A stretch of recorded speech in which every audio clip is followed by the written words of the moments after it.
Thank you so much, Suzanne. Thank you, Jess, for your courage in being here. This is a controversial subject, but I think a timely one. Things so much has changed in our lives and in our culture in the last few years that this is very apropos of what's going on in healthcare in general. I want to start by thanking Arnie Mello for allowing this to happen, the director of the Frank Howard Foundation. And of course, thanks to Suzanne and Ananda for making this happen tonight. Thank you so much. Just a touch about me. I've shortened this to give you broad brushstrokes, an overview of what the science of cannabis is, as well as testimonies from patients who have found some help and some relief from cannabis as an herb. We have a mountain of misinformation to overcome. The misinformation not just from 40-some years of prohibition and mainstream messages that told us that cannabis leads to heroin and crack cocaine use, which I'm sure I look like your standard crack cocaine user. So there's that 40 years. On the one hand, misinformation from mainstream media. On the other hand, the misinformation that came from the hippie subculture of the 60s and 70s, of which I was a part, who claimed that it was, the best thing since sliced bread, was going to create world peace, drug, sex, rock and roll, nothing better than a little pot. And that has its own set of misinformation attached to it, and wrong assumptions about the plant and what it's for and what it's about. Of course, they're picking up on a tradition from jazz musicians in the 20s and art, et cetera, that, made marijuana seem like that was the cool way to be creative and inspired if you were a creative-minded soul. But nonetheless, for all the good and the bad of both of those perspectives, we are sitting where we are today in 2018 with a lot of stuff running around in our heads. And I want to ask you all to just sort of take a second to wipe those minds clear. Let's open our minds to a whole new way of looking at cannabis. A little bit about me. I'm not from the cannabis culture. I was raised a very good Catholic girl, 12 years of Catholic school and search movement and civil rights movement and Vatican II activists, all of that kind of good girl stuff that I did growing up. My whole life has been as a social change activist on behalf of gender rights, racial justice, voting rights, prison rights, human rights in general. I've traveled around the world building ties, connecting communities, working with women in black in the former Yugoslavia, helping gays and lesbians in the Soviet Union, gay men particularly, get a hold of condoms during the AIDS crisis. They didn't have them. Working in Nicaragua to help people there who were going through the transition from a dictatorship into a democracy. The height of my international activist honored career was to work in South Africa on Nelson Mandela's presidential campaign, which was the most inspiring thing I've ever done in my life. And I moved to Mendocino County. I'd been coming here since the 80s, but I moved here in 2003 from the Bay Area for the incredible place that this is, the magical place that it is. Got together with a group of women in 2011 who they happened to all be women who happened to be holistic healers of various sorts, yoga teachers, acupuncturists, herbalists, lavender herbs, people who brought in Chinese herbs, Ayurvedic herbs, massage therapists. So we wanted to start a holistic healing center. And it didn't make any sense to us to exclude a particular herb that has been around for 5,000 years. And that herb is cannabis. And so we integrated it into the holistic healing approach that we took. And I became part of the cannabis community. I didn't expect to be, but I soon learned that it had a lot of value for people. It was really worth doing. And I was always drawn to those kinds of causes. So that's just a little bit about me. What we're really trying to do tonight is overcome, as I said already, some of the misinformation from both ends of the spectrum about cannabis. Why do we call it cannabis and not marijuana? The reason is marijuana is an insulting term. It was coined in the 1930s in reference to Mexican immigrants. It's a racist term that associated the use of ganja, marijuana, with Mexican immigrants, and it was a very disparaging term back then. So in terms of the value of this plant and its real meaning for us, we prefer the word cannabis. So our goals tonight are basically to deepen our understanding of how cannabis heals, overcome fears and prejudices, give us all guidelines. There's 5 good guidelines that we've developed over I've been doing this now for 7 years at the Wellness Center, doing education and working with patients on the coast. We're largely retirees. Give guidelines on how to choose and use your cannabis medicines wisely and effectively. And also internal to our own community to try to professionalize the cannabis industry.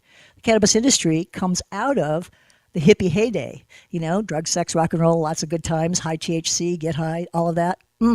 We need to step up and become part of the holistic healing community, the natural herbal healing community that is seeing a rise of importance and value and popularity in our culture, for the same reason that a lot of our patients on the coast at Dragonfly I'm 66, my age or older. It's because they're well informed, they inform themselves, they do the research, they live through the 60s, so they're not scared to death of cannabis. And we are all facing a range of health challenges, from Parkinson's to Alzheimer's and dementia to insomnia, arthritis, a whole range of things that, come with older age. Not afraid of cannabis, facing health challenges, and frankly, disillusionment, disappointment in the pharmaceutical model because of the various side effects associated with many of the drugs that we are offered for those conditions. So we have, I was just talking to Suzanne before this, there are many what they call senior medical marijuana clubs throughout California. I had no idea till I started doing this speaking thing about 3 years ago. Now I'm going from San Clemente up to Arcata. It's amazing. And people just come together by word of mouth to start to explore how to relate to this herb. It's very, very exciting times we're living in. So cannabis has been around. We've got written records of Egyptian pharaohs writing about using cannabis for tumor reduction in size, for childbirth ease. Chinese emperors Shen Nong and Pen Xiaoqing in 2700 BCE write extensively about using cannabis for all kinds of things, migraine, headaches, again, childbirth often. Much of this you can find in what's called the Cannabis Pharmacy, The Practical Guide to Medical Marijuana by Michael Bax. That's a book that sort of traces what written concrete evidence we have of how this herb has been used for 5,000 years. And by the way, much as the way I talk about this as cannabis and not marijuana, I'll be talking about it as it is. It's an herb and not a drug. That word drug was the pejorative word that was placed on it by Richard Nixon in 1970 when he decided to declare war on drugs, and he decided that marijuana was one of those drugs he was going to declare war on. And those were strictly, as we know by now, economic and political reasons and not medical reasons whatsoever that he did that, took that policy. It's led us down a very difficult path in terms of being able to realize the potential and the value of this healing herb. So words matter. We happen to be living in a place that is home to, by all accounts, the finest craft cannabis in the world.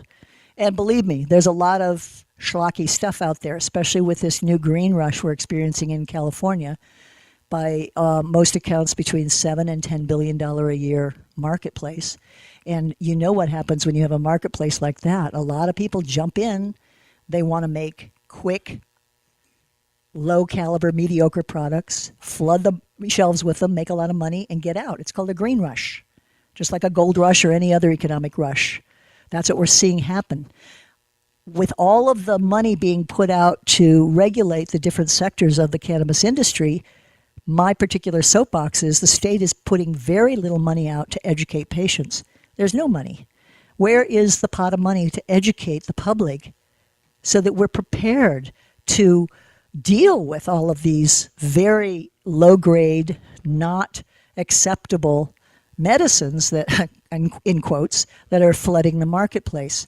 So, we're lucky because we're in a place where a lot of the finest craft cannabis and the finest craft medicines have been made, acknowledged around the world, better than you can grow in the dust and dirt of Afghanistan hills. But back in those 60s, when those hippies brought those seeds in their pockets and got through customs with them and came up here, expats from New York and LA and San Francisco, and they came up to the Emerald Triangle and threw those seeds in the ground, little did they know they would be finding the perfect combination of dirt and water and sun.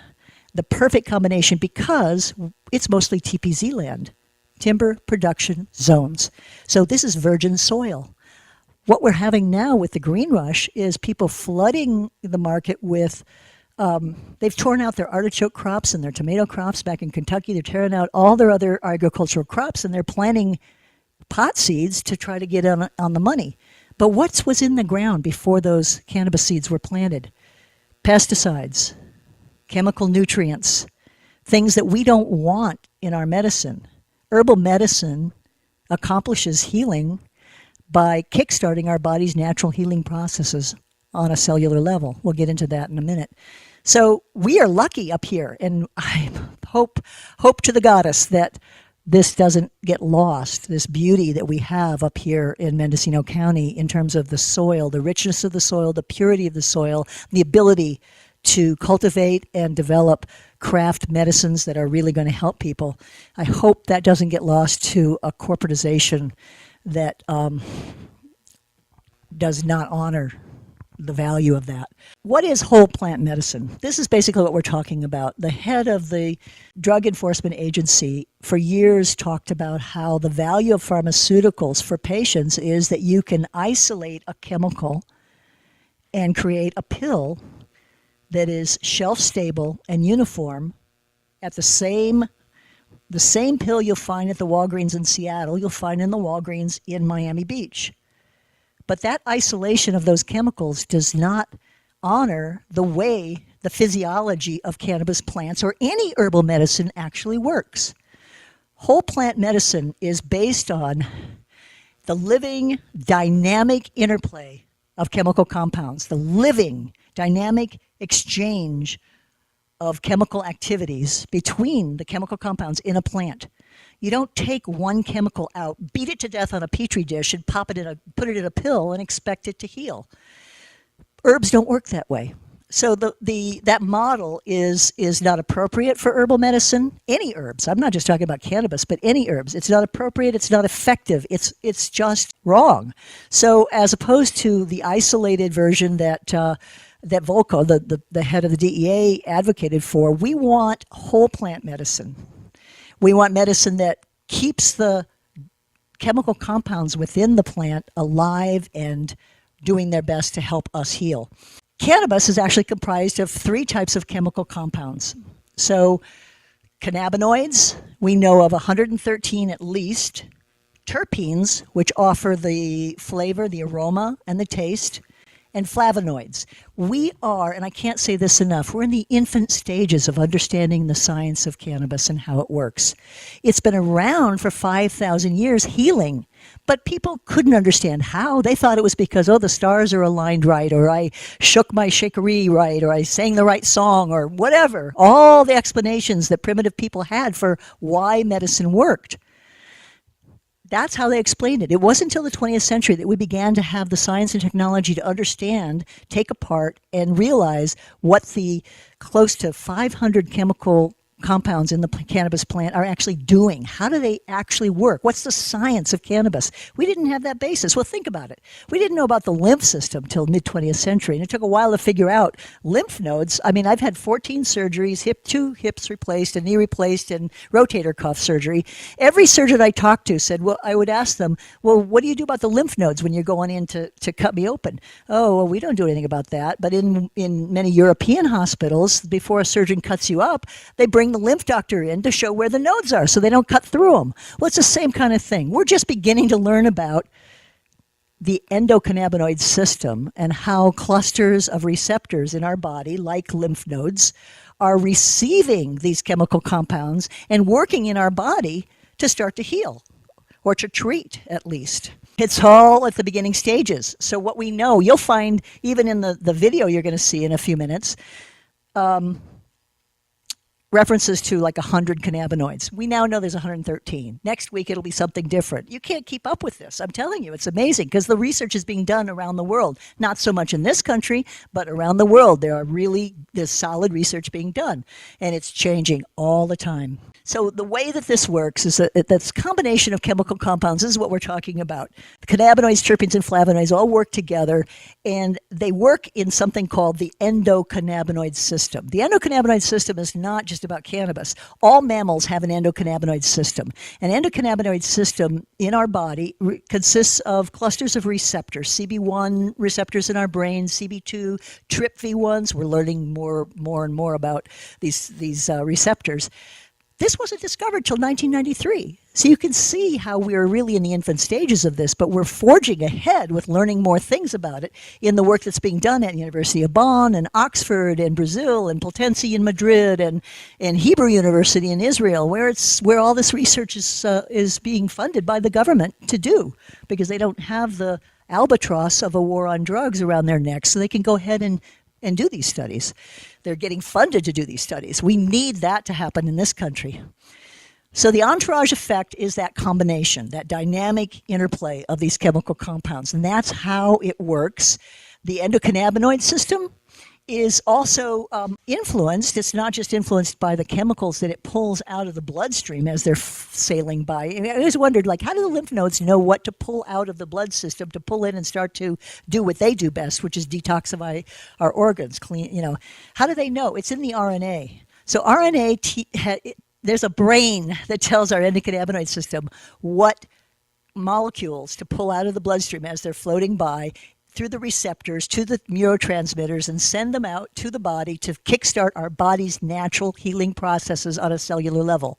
Not superimpose something to suppress symptoms, but actually kickstart our body's natural ability to heal. If you watch animals, they know what plants to eat when they're sick, and they eat cannabis plants, believe me. The other things that influence the endocannabinoid system include lifestyle, what you eat, your activity level. One of the things that, for example, promotes the growth of cancer cells is high inflammation, acid, sugar, and that's a function of a 20th century shift in our diets to prepared foods, to more meat and wine and coffee and all the things that our ancestors would maybe have on the table once a month, if that. It was a special deal. But now they're a regular part of our daily diet, and they're not all that good for us. So diet is important. As well as how we utilize the chemicals. The components of the cannabis plant act like keys. So these chemicals are coming in to our body, and they're keys that are looking for the lock. When they reach the lock that's in the endocannabinoid system, they actually activate therapeutic actions or reactions to reduce inflammation, manage pain, balance brain chemicals and hormones, integrate different biological systems to respond to whatever is sending a message to our endocannabinoid system that there's a problem. So, for example, if you have a rush of cells growing in some part of your body, in some tissue or some organ, there's a neurotransmitter that's sending a message to your endocannabinoid system saying, whoa, lots of cells growing right here. What does that mean? Oh, it could mean cancer cells are going kind of bananas. And so they send out the little soldiers to kill those cells. And we're going to learn more about how that works in a minute. So I'm just saying, our bodies are amazing. That's the short version of that. Some of these studies, I include these just to let you know that, in fact, some studies have been going on for some period of time. So we've got, for example, to relieve pain. 2008, the Journal of Pharmacology talked about how cannabis is a great pain reliever. This is in 2008, and these are not High Times magazine. These aren't hippie magazines. This is where academia has really stepped up in some cases, largely through private funding or by drawing from the research and the studies, animal models, et cetera, that have been done overseas, not in this country. But they've been reporting on this for years. So inflammation, CBD, excellent anti-inflammatory, they discovered. Neuropharmacology, excellent at dealing with arteriosclerosis. I mean, just on and on and on. They've done a lot. There have been more studies actually done about cannabis than almost any other herb, because herbs were not considered worthy of that level of study. CBD, let's introduce CBD. You all heard about CBD. 29 states have now legalized medical cannabis, and most of those legislators wanted to just isolate, remember there's the bad word again, isolate CBD and make THC completely illegal, or any of the other parts of the plant, make them illegal. Just go for the CBD, because we know that helps kids with epilepsy, because we saw that on 60 Minutes back in 2013. We heard about that in Colorado years ago. So that must be good. That part's good. Again, not understanding that if you isolate CBD from the rest of the chemicals, the THC and the CBNs and CBGs, all the other cannabinoids, terpenes, and flavonoids, you're defeating the whole function of herbal medicine. Nonetheless, they managed to get laws passed, and we now have CBD tinctures, which are fabulous anti-inflammatories. And when we get to the rules about how to use CBD, you'll learn more about dosing and about ratios of CBD to the other cannabinoids in the plant. So if you're dealing with Parkinson's, it's a different ratio and a different dose than if you're dealing with insomnia. But that's all the art and science of herbal medicine, for which we, the patients, have to become educated and take charge of. Because it's not going to be somebody hands you a piece of paper in one window and you go to another window and get some pills and you take what the paper says. It's not like that at all. Herbal medicine is all about you being in charge of your body, you being in charge of what you're taking in, and being aware of how you feel. So that's what we're working on. Parkinson's today affects 10 million people worldwide, and 1 million Americans. It's actually the second most common neurological disorder after Alzheimer's. Parkinson's disease, it's a very concrete example of what we were talking about earlier with that little cartoon that we couldn't read because it was too blurry.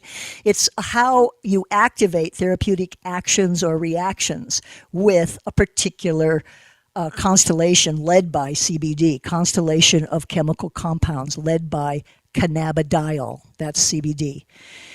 The reason CBD is what we pay most, CBD and THC we pay the most attention to, because if you had a pie chart of all the cannabinoids, is that better?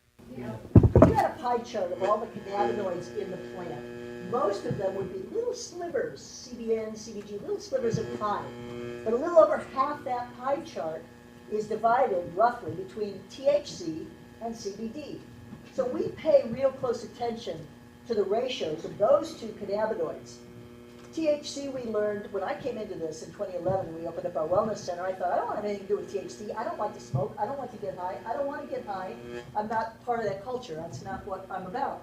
So no THC. Then I started to learn how they work together, and I'm like, oh yeah. I was active in the 80s in the AIDS crisis in San Francisco, and there was nothing better than THC for people with AIDS who needed to take care of nausea, pain, or sleep.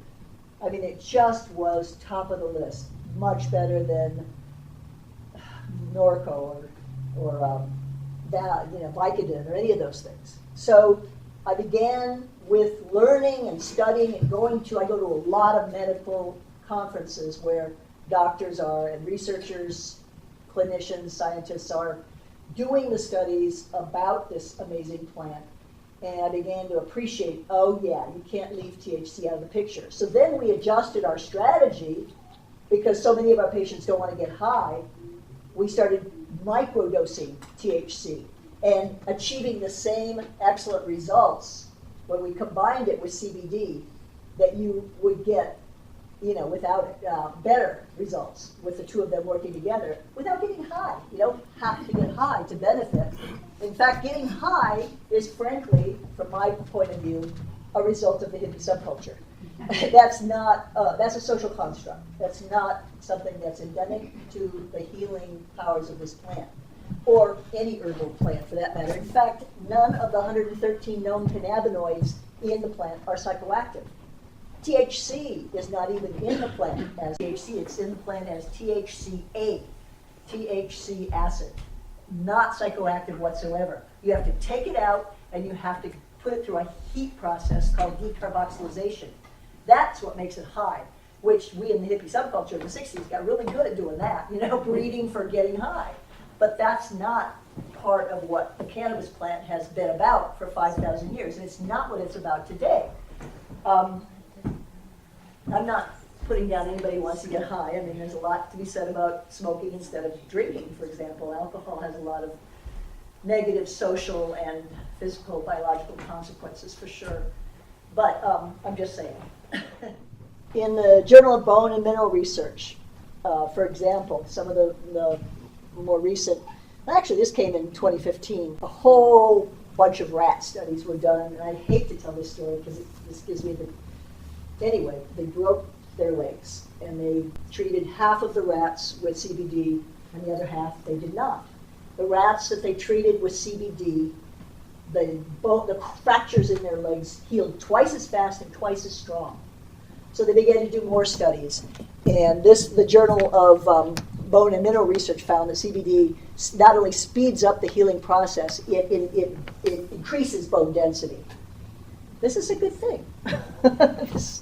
The Journal of Molecular Cancer Therapy said that CBD enhanced the inhibitory effects of delta-9 THC on glioblastoma cell proliferation. This is the Journal of Neuroscience Research in May of 2008, which talked about how all of their lab studies show that THC and CBD together are reversing the neurodegenerative process. I'm going to talk more about that in a minute, because in the last year we've gotten huge studies from the Salk Institute and from the University of Bonn about these chemical compounds in the cannabis plant reversing dementia.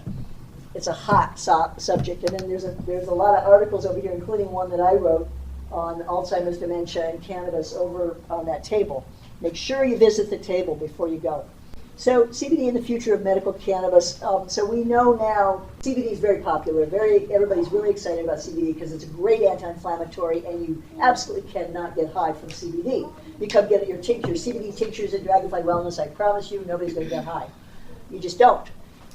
It's catalyzing a huge new growth in new medical products, appealing to people who don't want to get high, and working with THC to treat neuropathic pain, autoimmune disorders, cancer, and other serious conditions effectively. So let's talk about pain. The number one reason that people go to the doctor is pain. The number one complaint that every doctor at any conference I've ever been to, I always say, what's the 4 main reasons people come to see you? Number one is always pain. 80 million people are suffering from some sort of chronic disabling pain in the U.S., and 31 million at some time or other suffer from low back pain. Low back pain. I wonder if that has anything to do with sedentary lifestyles, but who knows? Over $8 billion a year spent on pain meds just to treat pain. So CBD and THC, they're greater than the sum of their parts. They potentiate the body's endocannabinoid system. They serve as a neurotransmitter that increases serotonin.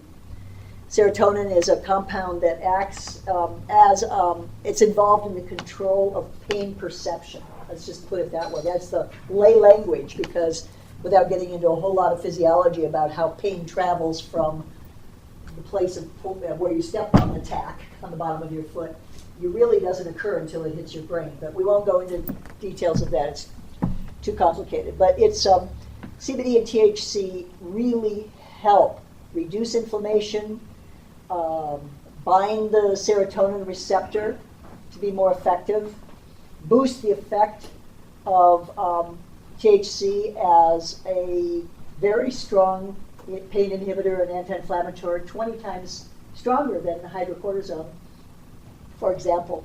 I need to point out one study, at least, that came out last year about NSAIDs. It's an important one. It was explained on CBS News May 11th of 2017, was a pretty large study of 446,763 people, the British Medical Journal of April of 2017, and talked about how the problem with NSAIDs and the high degree of heart attacks that happen after taking. Does everybody know what non-steroidal anti-inflammatory drugs are? Ibuprofen, naproxen, those kinds of things. The other thing that they can, even one dose, the British Medical Journal reported even one dose of an NSAID can cause a pinprick size hole in your upper small intestine, which causes both blood and bacteria to leak into your gut. You ever heard of bleeding gut syndrome? That's why when I had arthritis all my adult life, and the naproxen and ibuprofen that I was taking was upsetting my stomach so much, and I was like, whoa, why is it my stomach upset all the time? I stopped, and I started taking CBD tinctures, and after a few months, arthritis gone. I started 4 doses a day of CBD. I went to 3, then 2, then 1. Now I do a half a dose a day, just maintenance. And I pitch old lady softball on a softball team. And I'm good. I'm good to go. No more ibuprofen or naproxen. So a little word about women in pain. It's been found through studies that women are more likely to feel greater pain levels. They're more sensitive to the danger signals of pain. And there is some speculation that this is something in our makeup that has to do with child protection. It's a sort of a cautionary reflex. Testosterone, on the other hand, protects against pain. Estrogens, it's not so clear-cut yet. They're still doing research. But a very interesting study that was done by Jude Thilman, it's a book called A Nation in Pain, noted that women are systematically under-medicated for pain. So one very vivid example of this was that they did a study of 30 men and 30 women post-heart surgery, and at a hospital in, I think it was Boston, I can look it up. The women that were complaining of pain were given antidepressants. The men complaining of pain were given pain pills. Just let that sink in for a second. We talked a little bit about pain, a little bit about neurotransmitters, the endocannabinoid system. Let's go on to some of the rules of how to choose and use your cannabis medicine. So here's some of the rules that we have. Choose your raw materials carefully. Choose the source of what's making your products, whether they be a tincture, a candy, a lozenge, a pill, or whatever. As I pointed out at the very beginning, we're in the middle of a huge, sweeping change in the marketplace. And you're going to see a lot of schlocky, mediocre products on the shelves, rushing into the shelves for people who want to make money off of this market, not for people who are devoted passionately to creating the best herbal medicines for you. Advocate with your legislators, with your policymakers, that we have more funds for education, that we can hold these medicine makers accountable to a higher standard, make pure and potent medicines that are really effective. So number 1, choose your raw materials. What delivery system works best? If anybody says smoking, you lose. If anybody says edibles, you lose. Points off, points off. Actually, smoking is, again, a product of the hippie subculture. It's a quick way. It's really great for symptom management. I mean, I used to be completely disparaging of THC and smoking, but now I appreciate. In the AIDS crisis, we learned in 30 seconds you get help with nausea, pain, and sleep. Problem is, in about an hour or so, you got to stoke up again. So it's not really long-term healing, but for symptom management, it's got everything else beat hands down. I had a 92-year-old patient, and she had a lung infection, and her doctor gave her a lot of antibiotics, a bunch of pills that she was supposed to take first thing in the morning on an empty stomach. And she threw them up every morning. And it was getting scary because she could get pneumonia, and that's a very life-threatening situation. She said, Davis, we got to get these pills to stay in your body. How can we help you do this so you don't throw them up? And I said, have you ever smoked pot? And she said, oh, maybe back when I was... And I'm like, okay, I'm going to bring some pot over to you tomorrow. I didn't smoke it, but she did. Instantly got rid of her nausea, and she was able to keep her meds down and get rid of the lung infection. That's just one way that cannabis can help in a situation. So smoking for symptom management, fine. But for long-term healing, edibles also not a good way, because as soon as you swallow a brownie or a tea or anything, it goes into your stomach, and your stomach does what it's supposed to do. With stomach acids, it breaks it down. We want that whole plant to stay as whole plant and dynamic and complete as possible into your bloodstream. After it leaves your stomach, it goes through the digestive tract, and there you've got digestive enzymes that break it down even further. It's like, whoa, wait a second, no. So the best way to get cannabis medicines, infused products, into your bloodstream is through the membrane of the mouth. So if it's candy, let it melt. If it's a sucker, suck on it, let it melt in your mouth, go through the membrane of your mouth into your bloodstream. A tincture, we drop a half of a dropper on the tongue and swish, swish, swish, swish, swish. Make a game of it before you swallow. Anything you can do to get it to get as wholly into your bloodstream as possible. If you can't use the mouth, some people have cancers of the mouth or throat, or they're infants, you can't get them to play the swish game. Suppositories, the next best thing, in terms of getting it directly into your bloodstream without breaking it down. Third rule, so that was a delivery system. What's the ratio of CBD to THC that works best? Remember what I said about, we look at CBD and THC because they're the dominant cannabinoids in the whole pie chart. They're not the only ones, and the other things are important too, but that's mostly what we look at when we're figuring out what do you want to treat, what ratio of CBD to THC do you want to treat your condition. So when anybody walks into Dragonfly and they're a new patient and they say, well, you know, do you got any high CBD, or do you have any good, this, that, and the other thing? And I said, first question is, what are we treating?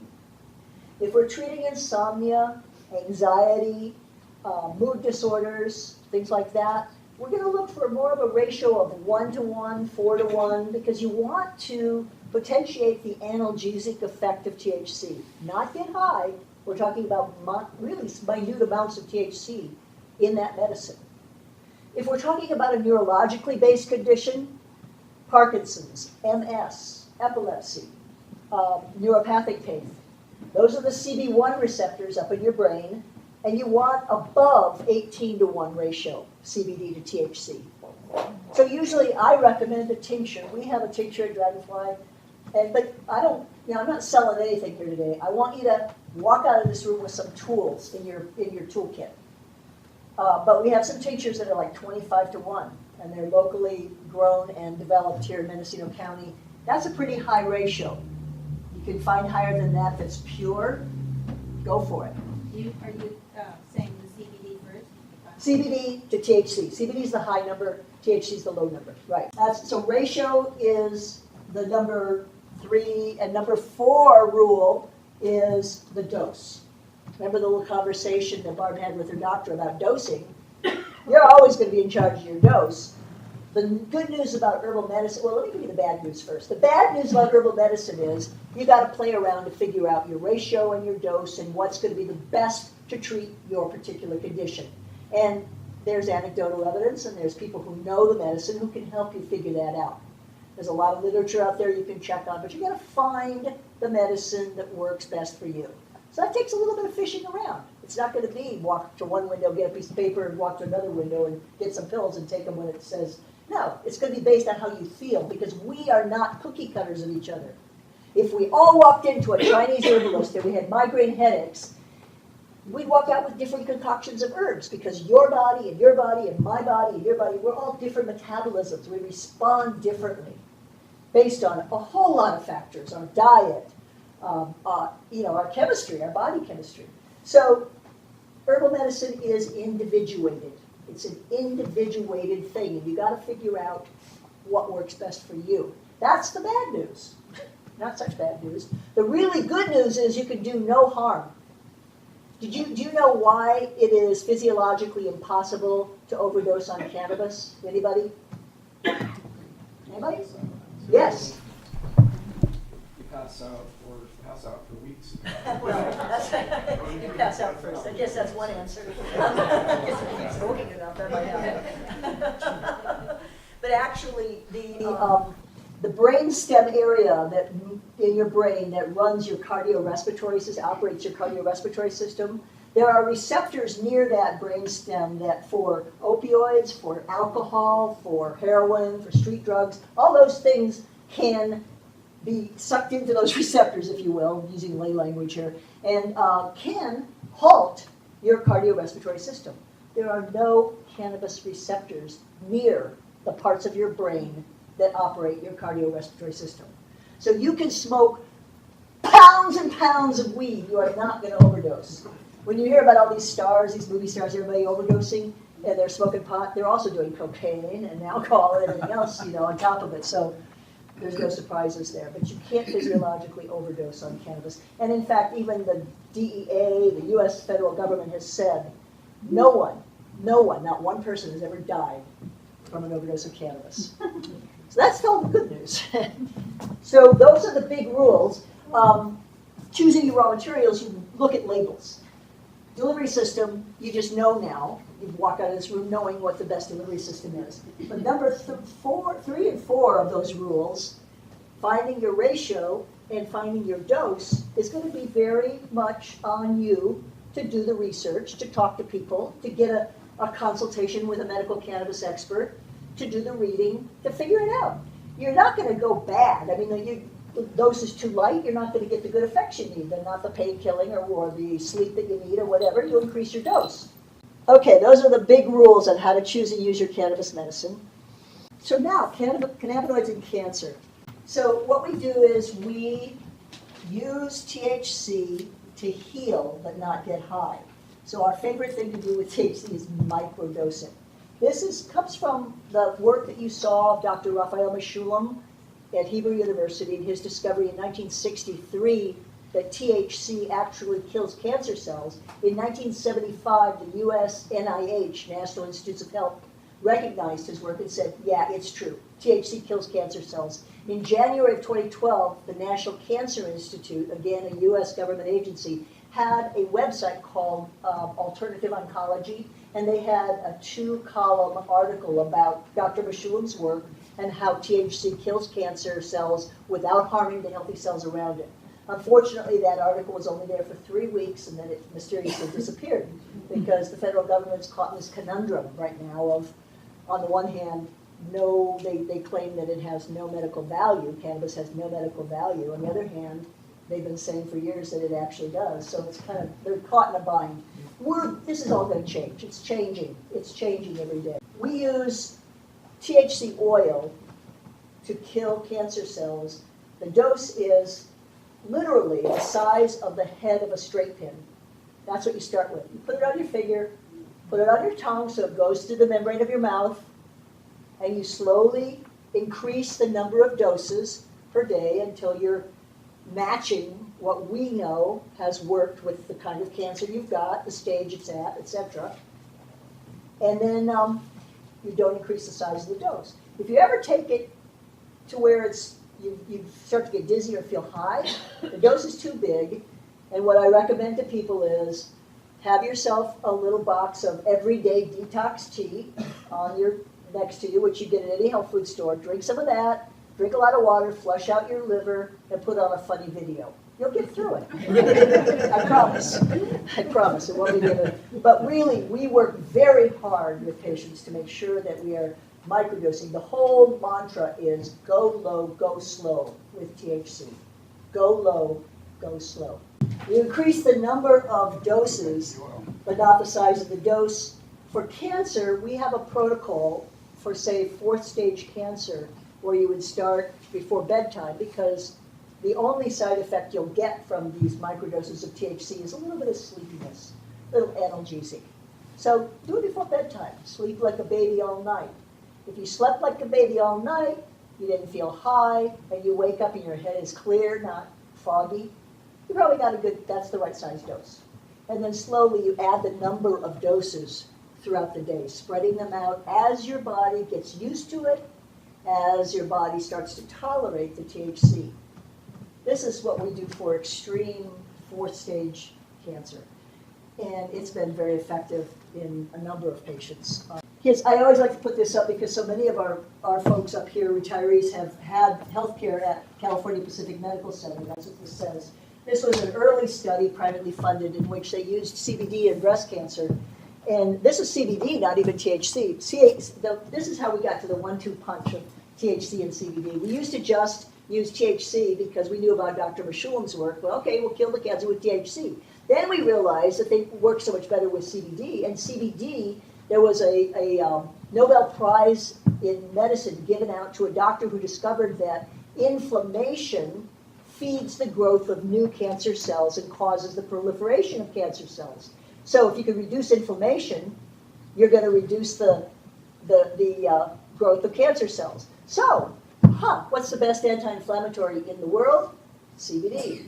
So if you do THC punch 1 to kill the existing cancer cells, CBD punch 2 to change the chemistry around those cancer cells so that you reduce the inflammation, you got a 1-2 punch against cancer. It's really very exciting. Anyway, on the left side, the invasion of metastatic cells is halted by CBD on the right compared to breast cancer cells on the left. So that's where that X-ray comes from, CPMC's experiment with using CBD to treat cancer. This is just one of my favorite stories. Roger and his friend Candy in a parking lot at Dragonfly. He came to us in August of 2015. He had pancreatic cancer that had spread to his lungs. They gave him a few months to live. He asked if he could be out on a compassion program. He's a veteran, low income, and we started giving him THC oil and CBD. And in last spring, he was supposed to be dead like fall of 2015.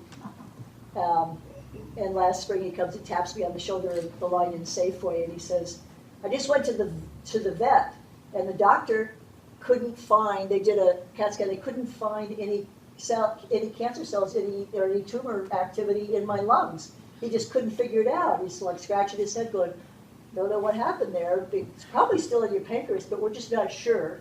And he says, "That's fine. I'm out of here." He walked out the door, and he asked me if he could still be on the compassion program so he could keep doing it, which he wasn't doing anything else, no chemo, or he wouldn't do chemo, he wouldn't do radiation. And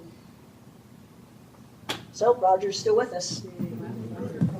And it just makes me very, very happy. I referred to an article I wrote about, I have 2 articles over there about dosing part 1 and dosing part 2. So all this stuff I'm telling you is over on that table somewhere. And then this particular thing was a recent article that I wrote about Alzheimer's and dementia, because they did this huge mouse study. It's always the mice and the rats that get it. But anyway, they did a huge mouse study where they were injecting THC, microdoses of THC, to cognitively impaired old mice. And then they started doing CAT scans and studies of the physiology of their brains. And they found that the older mice were improving. They were regenerating neural cells, neural pathways that were returning the brains of these old mice to that of the young mice. And the study was so thoroughgoing and it was so impressive that the German government has now funded these folks. This was in Nature Medicine, May 2017, so it's pretty recent stuff.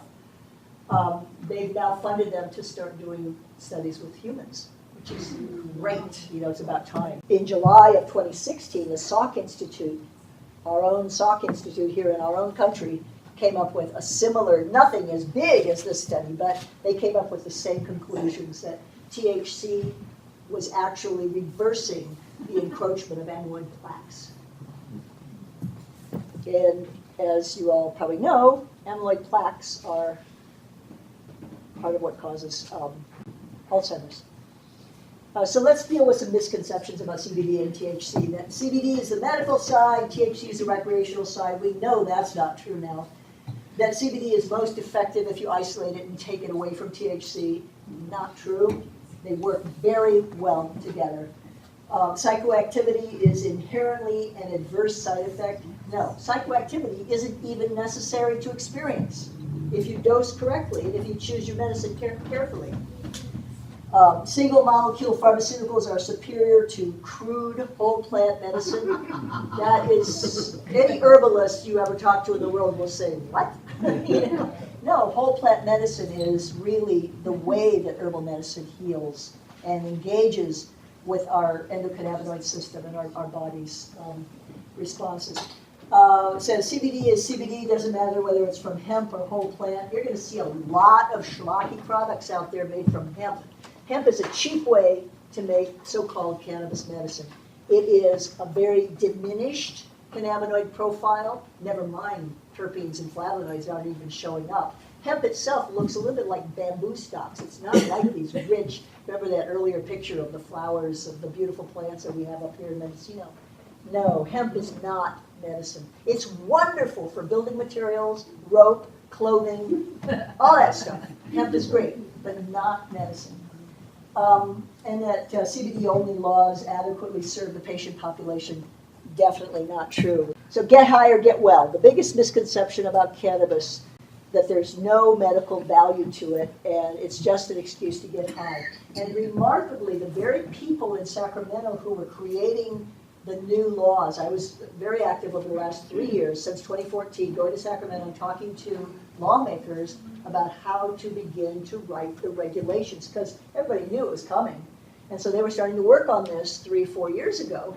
And even the most enlightened liberal lawmakers in Sacramento, still, it was all wink, wink, nod, nod. Yeah, really, it's just about getting high, but that's okay. Getting high is not bad, and we can make a lot of money off this industry. Well, no. Wrong. It's not about getting high. It's really about turning to herbal medicine as an option, as a way to deal with dis-ease in a sane way. So we've gone over this. I'm going to zip through it. Smoking, great for symptom management. Edibles, not the best delivery system. Memory in the mouth and suppositories are the best. Keep going. This is just a problem chart. You see this great chart in a lot of dispensaries you might walk into. And because this is an attempt by dispensaries to pretend that they're medically astute.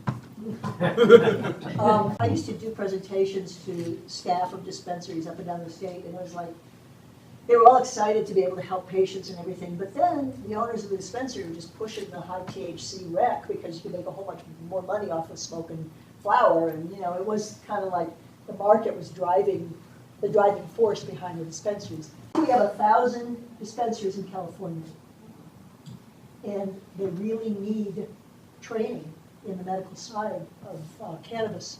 The other problem is, as soon as I would do a presentation to a dispensary staff, 3-4 months later, the owner of the dispensary would call and say, "Hey, could you come back and do that presentation again?" And I was like, "I was just there." Turnover, they're all gone. But this was a chart that shows, okay, cancer, you take this. Neurological, you take this. It's this sort of causality, that single-minded causality. It's not like that. It's much more complex. It's much more varied. It's much more dynamic. We've already talked about this. You can't overdose on cannabis. Does it really make a difference if herbal medicines are made with pure ingredients? Absolutely. You don't want hemp-based. You don't want your medicine coming out of soil that's had chemical nutrients and chemical pesticides in it. Whole plant medicine, does it matter if it's whole plant medicine or just as good if you get it? You're going to find medicines that are going to be a third the cost, quote unquote medicines, but they're from hemp. You get what you pay for. Hemp is low in THC and other cannabinoids. It's stalk and seeds versus flowers, leaves, and stems. Alcohol and oil. Let's just take a moment on this, because your tinctures are often, you'll find them in an oil base, and that's much more palatable than in the biodynamic grape alcohol, which is actually very pure and doesn't have trace amounts of neurotoxins like other over-the-counter alcohols like isopropyl and Everclear have trace amounts of neurotoxins in them. Alcohol, since the 19th century American pharmacopoeia, was used by herbalists and medical doctors as a conveyor of herbal medicine because it's the most absorbable medium. When you take an oil-based tincture, you'll still get some good effects. You'll have to take some more of it, but there's 3 problems. This is my opinion. A lot of people don't agree with me. There's 3 problems with oil-based tinctures. If you stop and think about it, it makes sense. Number 1, oil has a tendency to separate from the medicine that it's carrying. So the manufacturers, you'll notice on the label, they'll put in emulsifiers to get the molecules to bind. Number 2, oil is a food product. So you have a possibility of microbials growing in there. No microbials with alcohol. Number 3, oil-based tinctures have a harder time passing through the blood-brain barrier to get into the receptors that you want your medicine to get to. So it's just, alcohol is still most absorbable through the membrane of the mouth, through the blood-brain barrier, through the stomach lining for that matter. It's been said, cannabis was on the pharmacy shelves in 1850.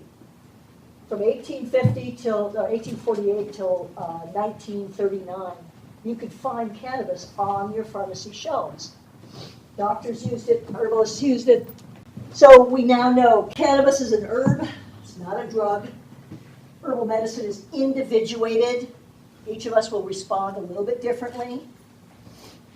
Whole plant medicine is going to be much more effective. That's the way the dynamic interplay of the chemical compounds work best together to secure a healing response from your body's natural healing mechanisms on a cellular level.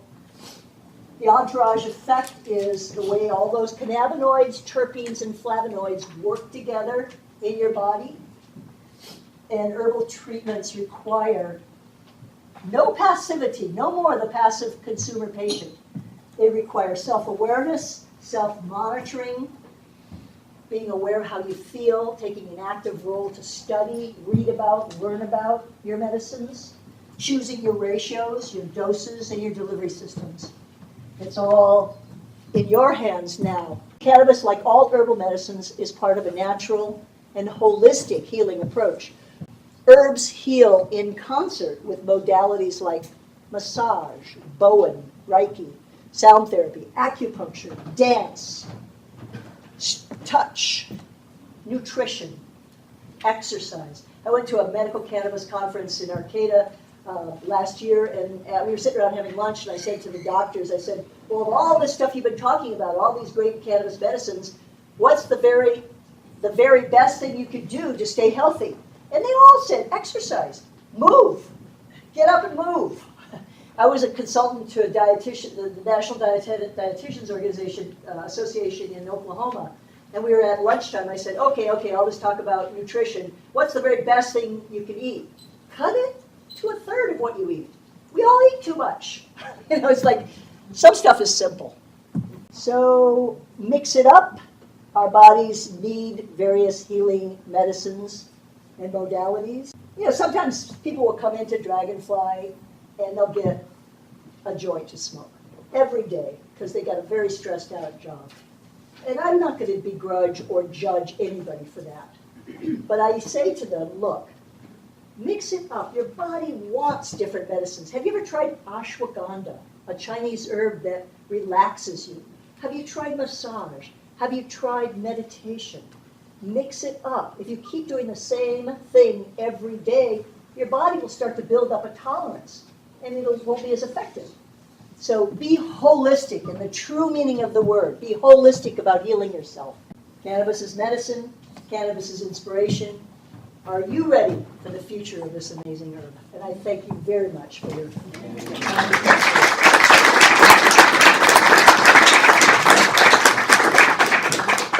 So you're coming up front? Yeah, I wanted to address your question about addiction. In order to be addicted to something, something is addictive. You develop a tolerance, okay? You start drinking that, right? Pretty soon you can have 3 glasses of wine. You can have the whole bottle and be just fine, kind of. And you have withdrawal. With cannabis, there is no tolerance development, and there is no withdrawal. So you cannot be addicted. Now, psychologically, we might be dependent upon not being in pain. There are new theories of addiction, and addiction has to do very much with what we become dependent on for all kinds of reasons, whether it's childhood trauma or current states of loss of job, depression. So people can be addicted to consumerism, and they are, hoarding, screens, addiction to food, addiction to alcohol, addiction to drugs. Addictive behavior is a root thing that we have to look much more closely at in our society, a root cause for why we take on these behaviors to self-soothe or self-medicate. It's not about heroin or cannabis or alcohol or opiates. Those are all horribly harmful, can be harmful things. But addiction itself, we have to start looking at the nature of addiction. And Gabor Mate, check him out. He does a TED Talk. He's wonderful.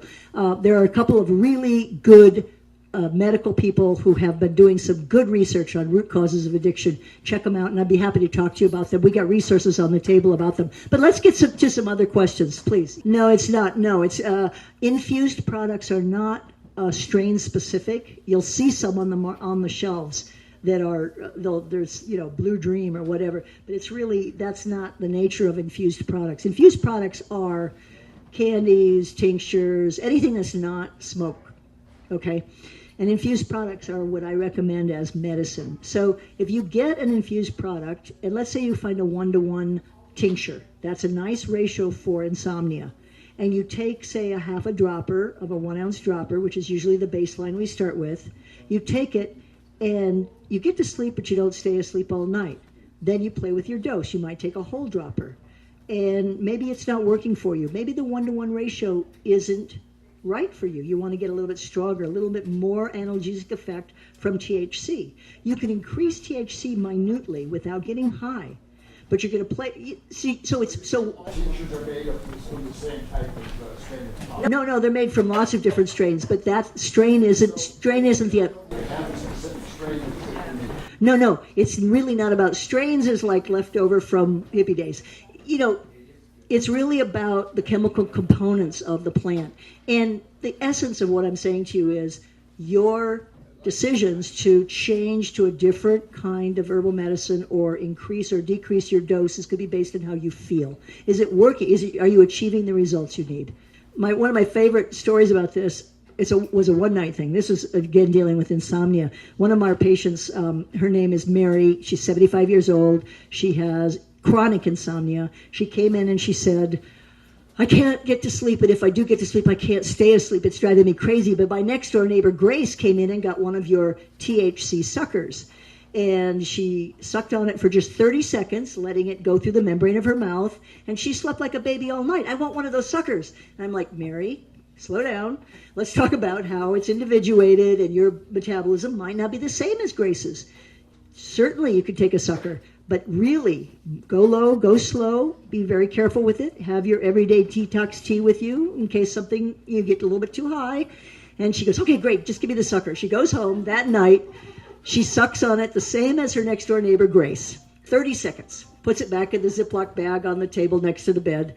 Sleeps like a baby till 3:30 in the morning and then wakes up higher than a kite. It's like, whoa, this is not what I wanted. So she does what I said, flushes her liver out with water, takes some everyday detox tea, puts on a funny video. She gets through it. The next night, being scientifically minded, she sucked on it for 10 seconds. This is her second night trying. Slept like a baby all night. She came in to Dragonfly the next morning. I found my dose. She was all excited. I said, great, that's great. You found your dose. Stick to that dose. But be very conscious of how your body's going to adjust. You might have to increase or decrease that dose. So you see what I'm saying, sir? This is the bad news about herbs. How do you self-titrate? That's a tough one. How do you self-titrate smoking? Like I said, it's great symptom management, but ultimately, if you're talking about long-term healing, you want a medicine that you can self-titrate the dose scientifically. It's like when I advise patients who are doing THC oil for cancer or other things, I say, let's be real scientific about this. You got to put this little tiny dot, the size of a head of a straight pin, on your finger, and put it on your tongue, and then see how you feel to see if you've got the right dose. You might have to do the next dose a little bit bigger or a little smaller. How are you going to remember what the size of that dot was? Get your iPhone out and take a picture.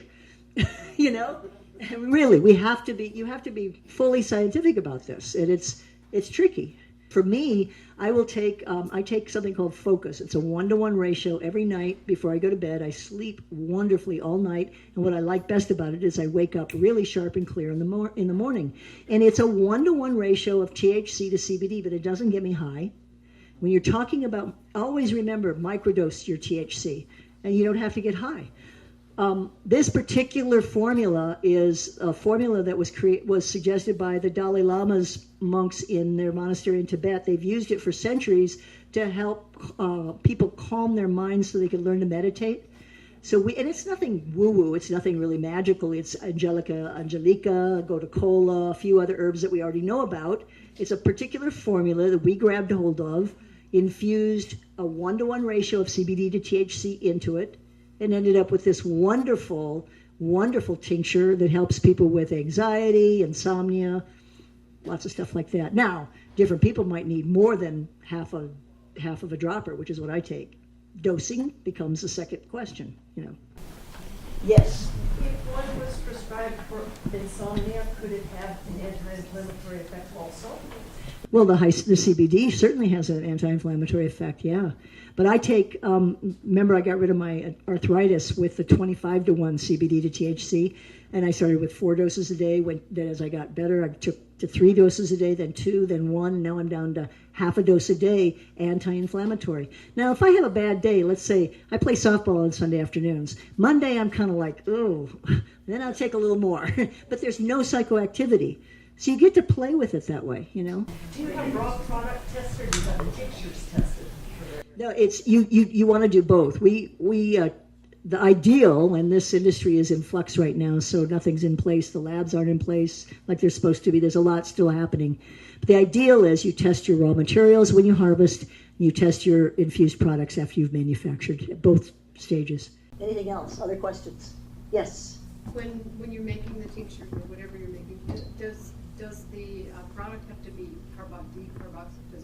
Some are decarboxylated, some are not, and it depends on the extent of the expression of the THC-A to THC that you want to have happen. With the THC oils that we're using, those are decarboxylated. They're very high THC, and again, you go low, go slow, very, very, very tiny microdosing. It's a good thing there's a lot of ratios, but you start with what are you treating?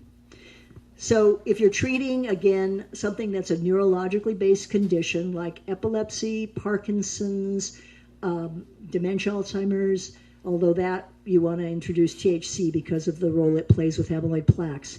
Epilepsy, Parkinson's, MS, neuropathic, you want to be in the high 20-to-1, 18-to-1, 25-to-1 CBD to THC.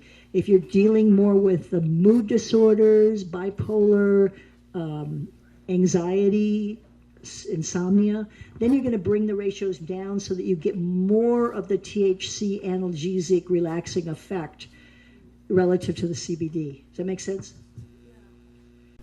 Yes. You keep mentioning anxiety. How about depression? Can you use it for that? I haven't heard it, the word. Depression?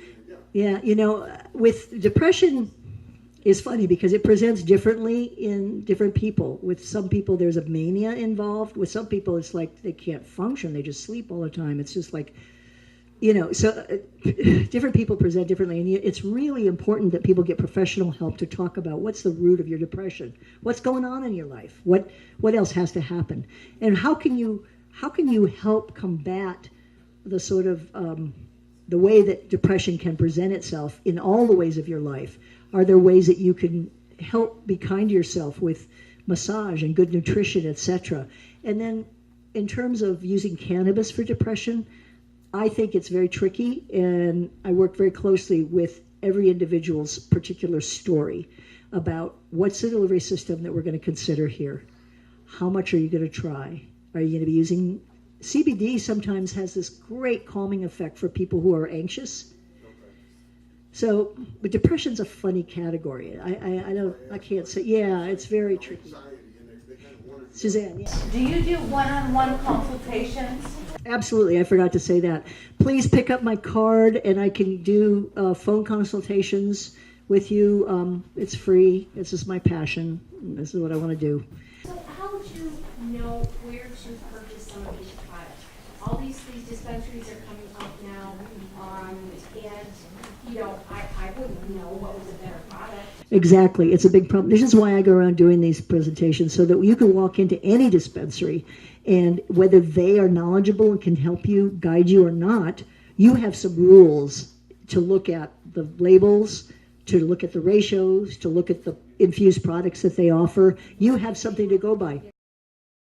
Oh yeah, everybody should get, if you're 21 or over, now you can go buy anything as of January 1st. But when the state gets its act together, you'll still need a 215 recommendation for medical products, then they'll be marked M, and recreational adult use products will be marked with an A. That's the plan, but there's been a lot of hubbub in Sacramento about that not being a feasible plan because they can't figure out how to tell what's... Right now, you don't need a medical card to go into a dispensary. You just have to show your ID, show you're 21 or over. We do have a list of doctors who give 215 recommendations, is what they're called, medical recommendations. You can call Dragonfly at 707-962-0890, and we can share that list with you. Thank you so much. Thank you.